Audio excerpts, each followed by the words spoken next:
Welcome to Light News Radio, Realms of Self-Empowerment.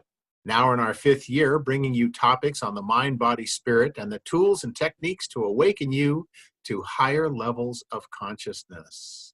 I am Dr. J, your host, and my amazing co-host is Deirdre Layton. Please do share and follow these broadcasts. Together we bring you grounded metaphysics where the spiritual rubber hits the road, real-life teachings and applications that are pertinent and relevant to you. Here you can breathe the fresh air of real consciousness education while avoiding all of the hype and the fascination.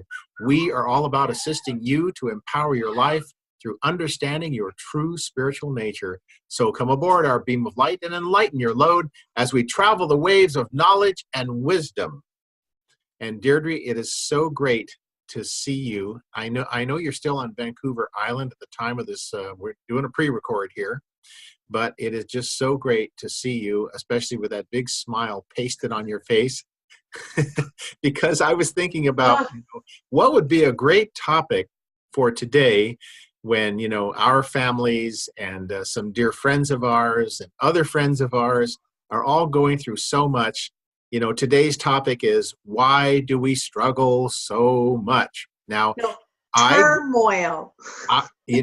I grant you that if this was 200 years ago, at this time of year, February, we would be thinking, okay, I hope the snow will thaw so we can plant our crops. I hope the horses are okay, And, there was always this issue of survival.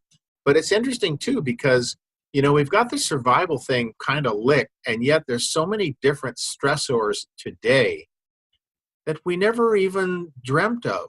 Like, how about noise pollution? How much noise there in the city and the airplanes and stuff we deal with every day? Or how about EMF pollution? Cell phones and tablets and computers and cell towers. And air pollution. Yeah. Right? Hydrocarbons and radiation, and ozone layers. And there's so many things these days that, we're seeking to inoculate ourselves with all of the antidepressants. It's like in the morning, there's so many commercials I see about how to manage your symptoms, and not one of them about how to cure the symptom from ever even coming forth. And I think, for a large part, that's why you and I, we engaged in the spiritual path. I think moreover, to see, what is the truth of our being, and why are we so stressed out, and why do we struggle so much? And, great teachers like Yogananda said, as you awaken your spiritual self, you will shatter your challenges. And what he meant was, you're still going to have challenges, but how you go through them is different because, listeners, just before the program started taping, Deirdre said, "How are you doing?" And I was whining a little bit like, well, there's some stuff going on right now. And it's just so perfect for the program today. So dear listeners, dear viewers, why do we struggle so much? Have you looked around you lately and observed how many people are being hit with so many challenges? Why at this time? Why have I been saying this to people since the earliest part of the 1990s, that it was going to get really intense? And how do we cope? So stay with us for this time as we explore this topic. And especially, Deirdre and I are more of the how-to type than the gee whiz type. So we're not the ones that say, good luck, you're on your own. Well, and I don't feel like I'm so much of a how-to type at this moment in time. I've got things going on up to here, but I think that, I had a really lovely conversation with my husband this morning because I was explaining to him an event that happened in the middle of the night for me. Right. I never have anxiety attacks, and I had an anxiety attack. And currently, we're going through a whole bunch of changes in our life, uprooting, children moving. Mm-hmm. My mom's been in the hospital off and on since October, and she's still there. So that's why I'm here in Nanaimo.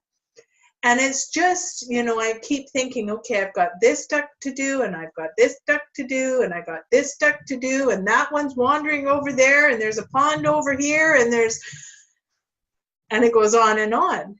And I think that what we forget is 100 years ago, there were automobiles just coming around, Yeah.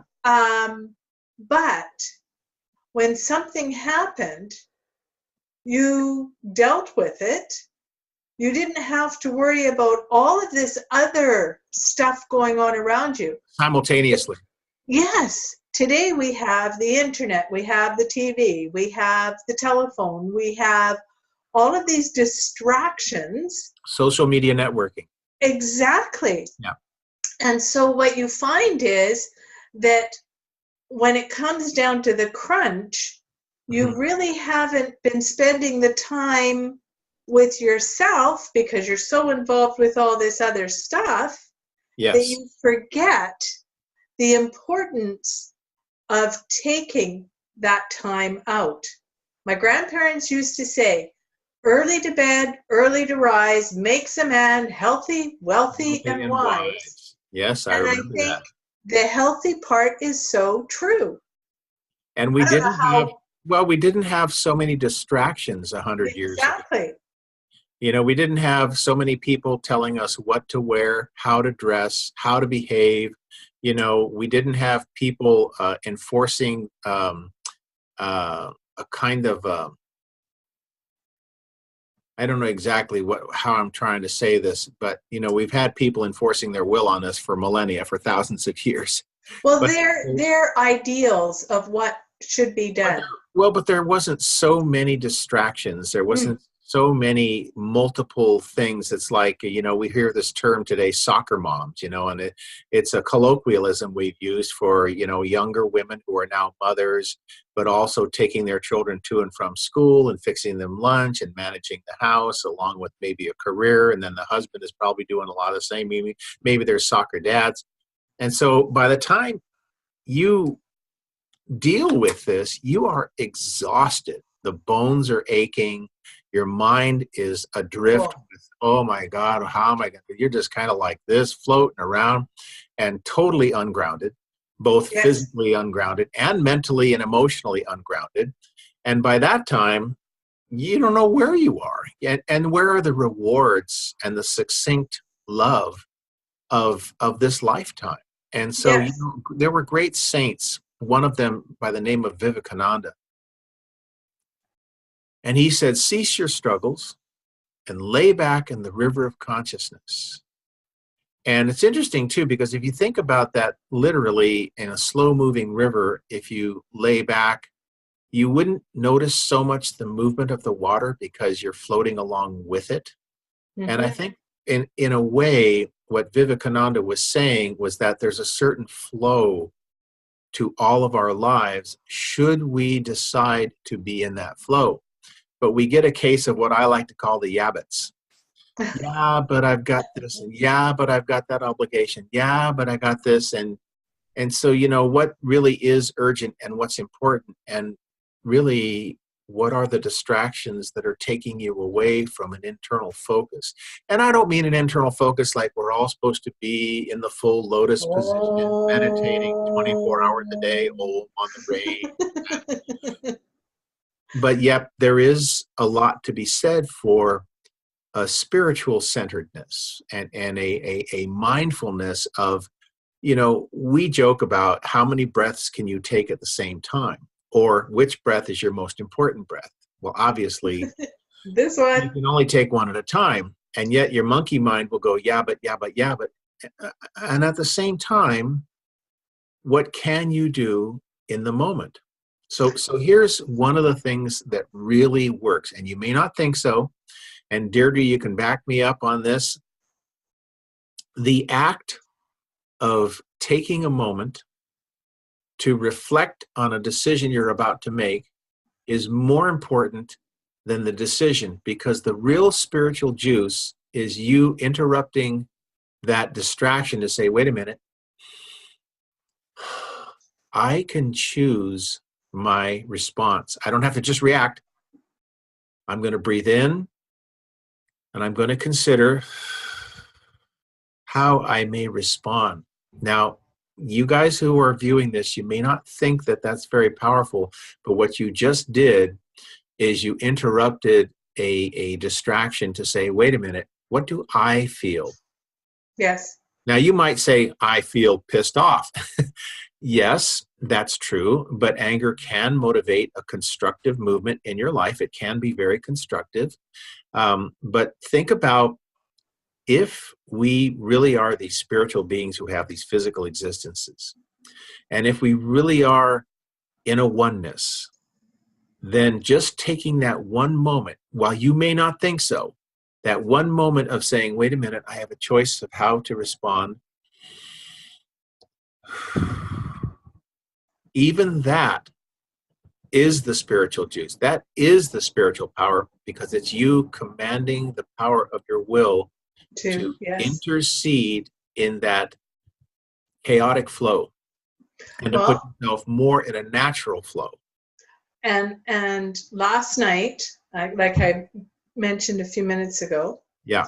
I woke up in the middle of the night and had this horrendous fear overcome me. That's what you were saying. Yeah. And I got up and I thought, okay, I just need to go to the bathroom, put some water on my face. Uh-huh. And by the time I got there, I felt like I was going to pass out.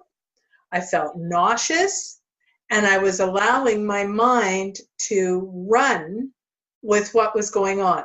Yes. And so I sat down, and I was sitting for about a minute and a half, maybe 2 minutes, and I went, I need to just lay on the floor. I need to put my feet up on the wall, and I need to breathe. Mm-hmm. And once I changed the whole outcome, because I was concentrating on my breath. Right. You made a conscious choice. I made a conscious choice. Yes. And it took a little while, but I was able to come back into the present moment and then go back to bed, and I was able to go back to sleep. Now, if I had sat there and not done that and stayed in that ferociousness, because it was ferocious. That funkiness. Yeah. Exactly. I probably would have broken down on many different levels, because we are spirits on emotional, mental, physical, and spiritual. Yes. Mm-hmm. And if we don't take care of all 4 of those archetypes of who we are, then we really start to waver in our own spiritual path and strengths. So if we go back to the topic, why do we struggle so much? Why is it that we can choose to look at what's wrong instead of what's right? Why is it trained? Why is it we take a negative view of things before we say, like my dad, he would say, everything has a way of working out. It always does. It's a very positive way to look at things. But what do we have around us, Deirdre? Oh, there's a problem. Oh, there's a problem. Sorry, we hear constantly, build the wall. And I have to laugh, because I think maybe we've all had prior relationships where maybe our partner was like that. Something went wrong, nothing quite right. But, why do we struggle? Why? Because I think we're programmed to look at what's wrong instead of to say, well, okay, but what's right? And I don't mean in an airy-fairy, oh, everything's wonderful, there's no problems, I don't see anything. I mean, can we look at things as an opportunity? And I'm really serious here. Yeah. Because I know the spiritual teachers say, like one of my dearest teachers, Dr. Murayama, even your most severest challenge in some way is a blessing. And I'm one of the first ones to say, How? No, it's not. No, it's not. But you have a choice, and you can say, well, this financial problem that I'm in right now definitely gives me an opportunity. But I can choose to go through this kicking and screaming, or I can choose to be calm and measured in the moment. Is it easy? No. Has anybody ever gone to the gym and said, oh, that was easy? No, no. It does take work, focus, and commitment. And yet, what's your most important breath? This one. Yeah. No, I agree with you 100%. The one you're taking now. Yes. And I think that when we become overwhelmed in any one of our characteristics is when we really start to feel that out of balance, that spiraling. Mm-hmm. And it could be, my emotional cup is full right now, and all the other cups are trying to help balance it, but it's just so full that you have to find a way just to release that. And we have so many challenges. I mean, what if it's in our family? And what if we have a dear family member that's having a real problem and we're swept into it because it is our family? Can you say, well, everything has a way of working out. There's really no problem. Well, of course, you have to attend to that which is urgent and important. But how you attend to that? You can say, I am in the midst of such struggle. Like Deirdre and I have mutual friends right now that are really going through quite a struggle. And so we have each talked to them because they are our dear friends. And, we've given our, if you like, 2 cents, but we've worked very hard to be even and not say, well, everything has a way of working out. They'd want to smack us if we said that. But we can say, okay, well, what positive things have been happening while you're attending to these issues? So they were able to say, oh, well, this happened, so that helped us with that. And then this person came forward and offered us this, so this helped with that. So what I'm really trying to say here is that whatever you want to call it, you can call it the universe, God, the grand poobah, the Pillsbury Doughboy, whatever you want to call it, that quality within us always comes forth, even if you don't think so. And viewers and listeners, I'm telling you this from personal experience. I'm not just quoting something I read out of a book. I've lived through this. Deirdre's lived through this. So many of you have too. It is just the moment is all that really matters. I know you've heard this a million times, but I'm telling you, as certainly as we've ever shot a light news radio show, as certainly as we've ever given a workshop, one of the main tools to cease your struggles is to focus on what's urgent and important in the moment and stay in that moment. We can't always answer the question of why. We can't. We cannot always answer the question of why. Why does the sun shine? Science can say, here's how the sun shines. Here's how it works. Here's what happens when it shines. But we have these problems with words like why. And so when you are in this place of an internal struggle, and I think, one of the biggest ones is emotionally related stress. Our dear friend and colleague, Dr. Jeffrey Thompson, he's in a documentary called Heal. And he said one of the most significant causations of any kind of disease or infirmity is stress.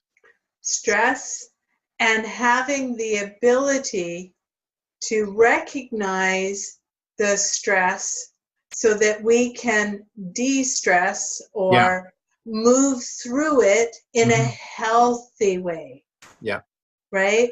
I mean, and the healthy way can be as simple as, if you're in emotional overwhelm, getting up, going to the sink, turning on the water, putting your hands under the water, and just thinking release, release, release. Because what you're doing is you're making an action. You're using the power of your will. You're using the power of your will. Yeah. You're visualizing. You're doing all of the things that help you be present in the moment without being fixated to the situation. And this is called the water release technique, which is something that I came up with many years ago. So if you'd like a copy of the water release technique, go to our website, www.lightnews.org, lightnews.org, lightnews.org, and click on the email address, and we will be happy to send you a water release technique. Just put water release technique in the title of your email. Happy to send it to you for free. It works, it works, it works. And it's something you can use even without water. You can imagine that water is flowing over your hand if there's no water available. But this is a technique that you can use in the moment. And it works really well when you have a balloon filled with water. No. Go ahead. Go ahead. It's all right. And you toss it at the person who's giving you the issue. Deirdre, sorry, listeners. We should have water release technique kits, and part of the kit can have 5 or 6 water balloons ready to go. And we could color sequence them for yellow, red, blue. Someone's giving you a really hard time. Excuse me, I learned this technique. Here, let me show you. It'll certainly change the energy of the moment quite dramatically. Maybe not the way you had hoped, but it certainly would shift the energy completely. Sorry, I'm sorry, listeners. That's okay. I mean, we have to be able to smile and to laugh. How many of us are just too damn serious, right? But what I wanted to take from that is that one of the best ways to release anything is to laugh. Yeah, it's true. And it's hard to be grieving when you're laughing. It's hard to be angry when you're laughing. It is. And this is something that, like the Dalai Lama, he said that, the reason we're here is to be happy, or Osho, great philosopher, spiritual man, he said, let's be happy. What's all this business of being too serious? And, there are people, I know Deirdre and I both know people who will say, well, life is serious. It's the way it is. You have to go through this in a very sober way. So, but why can't you be happy and make happy choices? When you hold your baby for the first time, well, child, I'm holding you because it makes me very happy in a serious way. I mean, who does that? Right? So, by the virtue of watching our Light News Radio broadcast today, perhaps for a moment or two, you ceased your struggles. Maybe we even made you smile. It's possible. So the power is in your hands. Do you remember the movie Wizard of Oz? And the good witch, was it her name Glenda? She says, the power to go home was always in your hands. And it's a really good metaphysical story about how the power to choose really is within us. And listeners, I've been doing this work for over 30 years now, and I know so many of you have heard this before, but the application to apply this work makes all the difference in the world. And everybody has their own art form. When Deirdre uses her skills in integrative chakra therapy, she's not going to perceive and approach it exactly in the same way as I will. Our perceptions are all different, and the way we handle the events in our lives and make decisions are different. But everybody is in the oneness. You just may perceive it differently. You may respond differently, but everybody is in the oneness, and therefore your access is just as great as mine, Deirdre's, or anyone else's. And to remember as well that, if you always come from a place of love and compassion, you can never do wrong. That's true. Because as long as you are coming from that place, you're being present in the moment. As soon as you tune in to love and compassion, you're tuning into the present moment. Yeah. And the present moment is the juice. It's all you have. It's all you have. I mean, some of us, we're caretakers. We're caretakers for elders. And those of you that are nodding your head right now, when you're taking care of someone who's much older than you are, and they ask you the same question 4 times in 12 minutes or 6 times in 12 minutes, and you're going to roll your eyes and go, how many times do I have to repeat this? Well, there's no Velcro in the brain, nothing sticking, to that person. That could be the right question in the moment, and the moments that pass, they're just gone.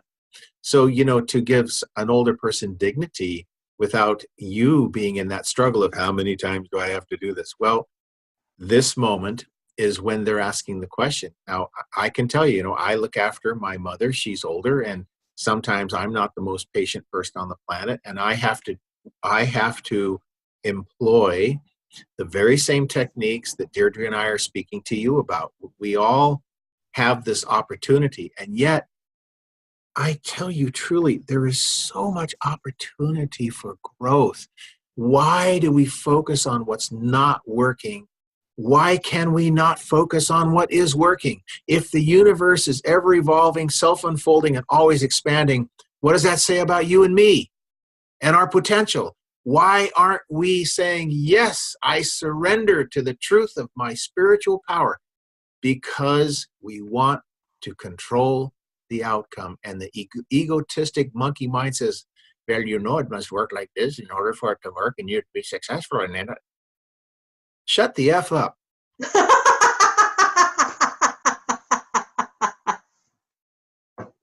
Just tell that little monkey mind, shut the F up. Give it a banana and have it go sit over there and focus on what's beautiful about this universe. What's beautiful about you?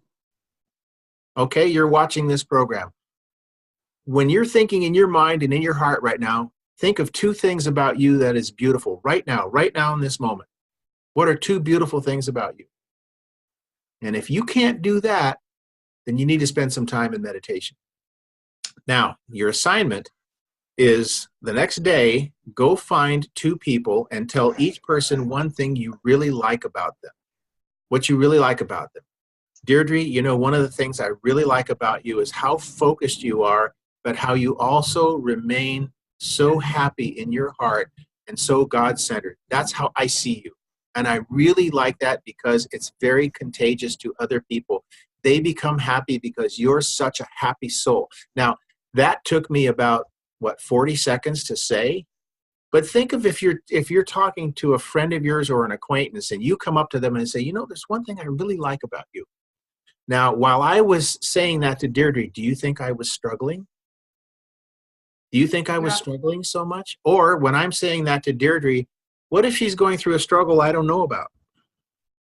And I come into her life and I say, there's something I really like about you. I just want to share with you. How do you think that's going to cause Deirdre to respond when somebody says to her out of the blue, here's something I really like about you? You see, and in this way, we can affect a transition and a change in ourselves to be much more positive. Instead of looking for what's wrong, we focus on what's right and the potential for what's even righter, right? Exactly. Yeah, no, I agree. And I think that there's a lot that we can learn by being present with ourselves in that time. Yeah. And, some people are going to be sitting in the background going, but I have to work through my grief, or I have to work through my sadness or my anger. We're not telling you not to work through it. We're telling you to be present in the moment at what is happening around you while you're going through that. And look at your thoughts. You're not your thoughts. Exactly. What are you thinking, and why do you choose to think those thoughts? Why don't you interject and say, wait a minute, I'm going to think different thoughts? And people go, oh, I can't do that. Well, actually, yeah, you can. And that's part of what meditation is all about, because as Deepak Chopra said more than 20 years ago, he said, you are the space in between your thoughts. You are not your thoughts. We can take control of that struggle and turn it into something very beautiful. Is it work? Oh, yeah. But how much work? In the moment. Just in the moment. Are you going to screw up sometimes? Yeah. Always. Me, I do. I do. Maybe Deirdre does, I guess. But it's not that you struggle. It's not that you screw up. It's that you make the effort. Well, that's just it. You make the choice. It's that you realize you have a choice. to make. And you're going to start shattering those struggles. Will you still have challenges? Yes. Will you approach them differently? Absolutely. No question. Yeah. And I think too, you know, when you just practice that once and see how easy, how hard, but yet easy it is, because your first time is always, can I really do this? Am I really doing this right? You know, your monkey mind still keeps going, but it's like going to the gym. You start with the 5-pound weight.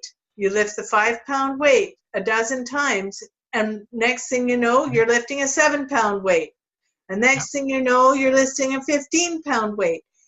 It's taking the time and the energy to focus and have faith and stay in the moment, to understand that no matter what is going on in your life around you, there is always someone there for you. And if you forget, take out your iPhone, iPad, laptop, or whatever you have and invoke this broadcast and listen to it again and look at those two amazingly handsome and beautiful and funny people and what they really have to say. But it changes your perception. And changing the perception changes the reaction. Changing the reaction breaks the chain of the struggle. Breaks the chain.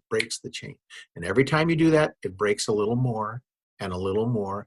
You know, the Japanese have a kind of a way of looking at it. They say you're poking holes in the teacup. And what that means is, if you think of a porcelain teacup that's got a crack in it, it can only crack more, it can't crack less. So the reference is, when the egoic structure starts to become cracked, you cannot uncrack it, you can only crack it more. And even in China and other cultures in Asia, if they have a bowl that has cracks in it, they'll fill those cracks with gold to honor the character of the life of that bowl. So as you are cracking your ego by saying, well, wait a minute, why am I struggling? Am I just kind of blindly go, this is a problem, so I'm struggling. This is a problem, so wait a minute. Take command of your life. Use this chakra here. This is your 6th chakra. Do you know that in Sanskrit, because it's called ajna, that ajna, A-J-N-A, do you know that means command? Command. Take command. Use your intuition and say, well, wait a minute. I'm struggling because I always have. Okay, fine. Now you know what the struggle is. Now you know that you can make a choice. Now you know you can interrupt that chaos by saying, I'm taking command of my life and I'm choosing something different. I may have to keep choosing it. You know, Eckhart Tolle, he talked about that, Deirdre. He says you can change a belief system overnight, but you might have to keep repeating it to yourself until that belief system finally wears out and says, I don't have any effect anymore on you. And the writer of Tom Sawyer's books, he said, Mark Twain. Yeah, Samuel Clemens. He talked about quitting smoking and how easy it was. Yes. He did it thousands of times. Right. Quitting smoking is easy. But what he's saying is you have a choice. So what if it takes you 1,000 times? It's not the 1,000 times. It's what you're doing this time. Yes. There was a woman who was walking down a long, hot beach, and there's a wall where the sand comes up. You know, it's a wall where people sit. And there's a guy sitting way down the way on the wall. This woman's walking down along the beach, and the tide is way out. So a lot of starfish are exposed to the hot sun. So she walks out to where the water is, and she picks up a starfish and puts it in the water, then goes back along the wall, walks down the beach, finds a starfish, walks it out to the water. So this guy sitting on the wall is watching this whole thing unfold. And by the time she gets up to him, he says, hey, lady, do you know how far out the tide is? Do you know how many starfish there are on the beach? And I see you picking one up at a time, putting it in the water. He says, look at how many there. What does it matter? And so she holds up the starfish in her hand. She says, it matters to this one. It matters to this one. So as you apply in the moment, where is your power? It matters to this one. It only matters to this one. So that's where your power is. And what it does, it not only roots you in the present moment, but it increases your sense of personal power. How many people feel disenfranchised and disempowered by all the crap that's going on in the world, all of the chaos, all of the cacophony of stuff going on, and yet it matters to this one. You're going to find much more self-empowerment, much more internal focus, much more ability to make decisions in the moment as you continue this type of focus. And that is so much the truth. And, you know, I'm just going to do a plug for Richard because he has been doing wonderful workshops at the Oasis Center. Oasis, in San Diego. And one of them coming up, I believe, is around, I've lost my list. But anyhow. That's on the 28th of February. Yeah, Chakras, Doorways to Higher Consciousness. So higher understanding. That's right. And this Saturday, we're looking at Zooming you into Calgary to do an astral travel workshop. And listeners, if you want to participate in that workshop, we will be live on Zoom, and I can invoice you the $20. That's all it is. And remember, you're watching a pre-recording. So if that date is long past, just go to our website, lightnews.org, lightnews.org. Just go to the website. We have all kinds of calendrical offerings going on in the U.S. and Canada, and there's always new and evolving programs. A lot more online programs are coming. So there is a whole wealth of information available to you just by going to that website.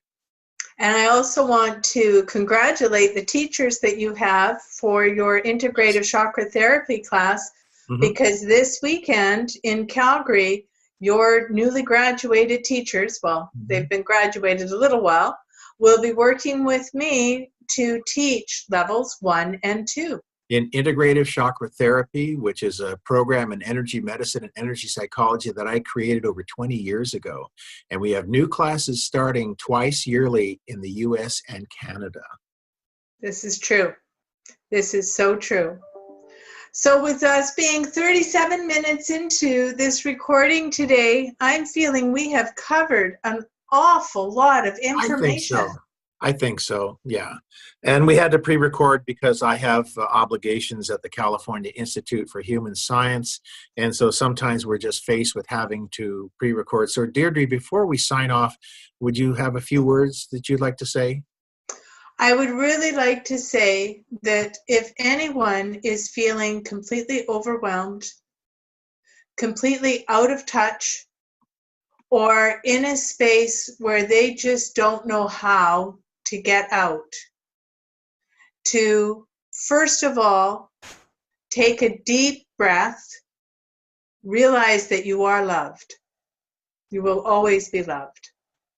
Secondly, write down the most important thing that you need to accomplish and honor that. If that's take a walk, have a bath, whatever, and honor it. And then thirdly, to honor yourself, because you are a beautiful spiritual being here. And no matter what, we are never, and I truly believe this, given anything that we are not able to work through. I agree. Although the challenges may be great, look around you, be with birds of a feather. In other words, people who are optimistic, outgoing, can-do type people. If you got people around you who are pessimistic and life's always a problem, then take a look at maybe changing that, or you be the voice that says, well, I hear what you're saying. However, I watched this amazing radio program that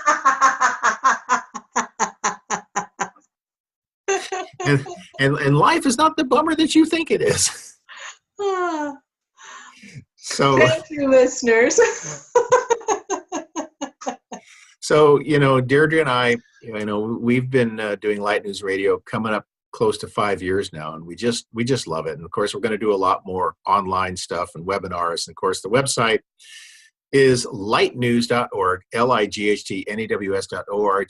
Check it out. Check out the calendar and the blogs and all of the other references. These radio programs are also loaded up onto YouTube on the Light News Institute YouTube page so that you can watch and share us with the entire planet, any other planet who's willing to listen. So Facebook, Twitter, and Instagram as well. All right. Well, thank you so much, Deirdre. I'm your host, Dr. J, and Deirdre is my amazing, talented co-host. And we thank you for watching Light News Radio, Realms of Self-Empowerment. And as always, may the principles of harmlessness and compassion be the ever-present, ever-constant guide of your every intention, of your every thought, and of your every action. And so it is, and so it shall be. It is done. Stay attuned, everyone, and thank you for watching. We'll see you next time.